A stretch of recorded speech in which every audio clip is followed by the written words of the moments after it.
Hello, common people. This is a Common Guy Reviews and I am your lovely host, Pepsi. Urban legends have always had a place in Halloween.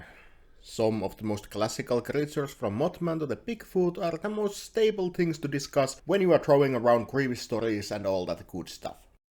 Today we are going to look at one of the most iconic creatures there is, Wendigo. Wendigo is a creature, evil spirit originating from the folklore of Plains and Great Lake natives as well as some First Nations. It has been believed to be messenger of the famine and hunger, cannibalistic evil creature that manifests itself from the impurity. This monster have haunted the minds of a number of people, many being native people of the Canada. The records of Wendigo-like psychosis date back in the year 1661. This kind of psychosis have been associated with the starvation, where someone has no choice but to eat another human being. This has said to lead to the madness, to the animal-like behavior and attacking other people. They have also tried to cure it feeding sick one with animal fats or making them drink animal blood to reverse the effects. The Wendigo we know from the popular culture is not that old though, only a little over 100 years.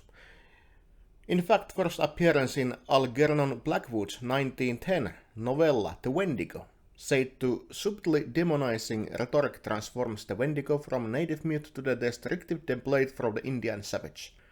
I don't actually know what that line means. It may be something racist.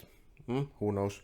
This work has been inspired some mainstream horror fiction, for example Ithaquah in 1933 and 1941, which in turn inspired the character in Stephen King's novel Pet Sematary.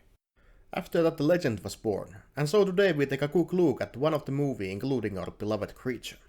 The Retreat in 2020 American horror film written and directed by Bruce Wemble. Set in Adirondack High Peaks, it tells a story about a man named Adam who goes hiking with his best friend Gus in a bachelor party-like event. While hiking they spend night in a porch, where they decide to take a bit of magical tea that some guy gave to the Gus back in the Airbnb they left from. Of course they start to slightly drip balls, and so it happens that Gus meets Wendigo in his drug-enchanted travels, ending up killing his best friend in a process. From this starts a rather trippy journey where we tackle grief, guilt, anger and all that good stuff you know and expect. Wendigo was a mysterious monster in this, never actually showing itself fully, but always lurking far in the woods, watching over the unfortunate ones, and even if you could see it, it was in large black cloth on top of itself, so you really couldn't tell what it was. But it had massive horns and glowy eyes. It sent forth the ghouls, some grey Gollum-looking asses who crawled on the ground awkwardly, trying to nibble your neck. Movie tried to make it all look like a psychedelic trip, where Gus from time to time switches realities, one where he did kill and ate his friend and the one he didn't. It was pretty confusing. I knew what they tried to do, but I think that it was just purposefully made too complicated, so I lost track very quickly. What did they do well now? Aside from the one hippie dude, characters were fine and dandy, acting was good and the proper delirious behavior was there, and it seemed somewhat possible or plausible that a human would act like in such manner when going on a bad trip. Confusion, fear, everything was present.